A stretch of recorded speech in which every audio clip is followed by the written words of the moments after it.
У нас в Кыргызстане сейчас сложилась такая ситуация, что уже очень давно нет никаких материалов, ни новостных, ни фильмов, ничего, никакой информации с сурдопереводом.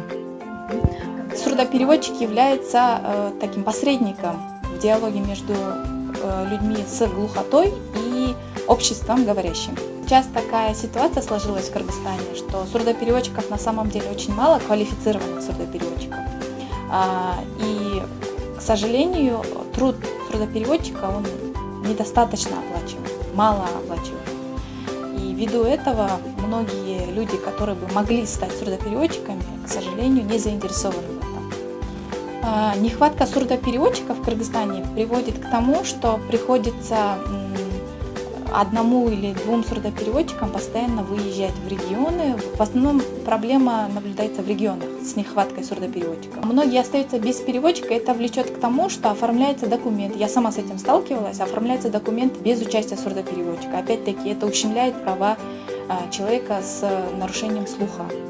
В 2017 году были приняты поправки в закон о правах и гарантиях лиц с ограниченными возможностями здоровья, в котором был определен статус сурдопереводчика, а также установлено право глухих и слабослышащих граждан на бесплатные услуги сурдоперевода.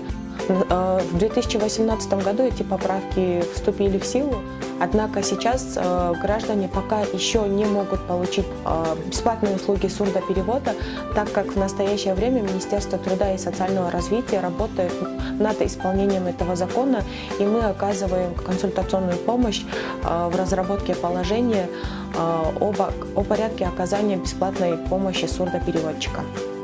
Также данным законом были приняты поправки, в котором устанавливается право лиц с нарушениями зрения пользоваться факсимильной подписью. Теперь лица с нарушениями зрения могут подписывать с помощью факсимиля официальные документы, а также гражданско-правовые сделки.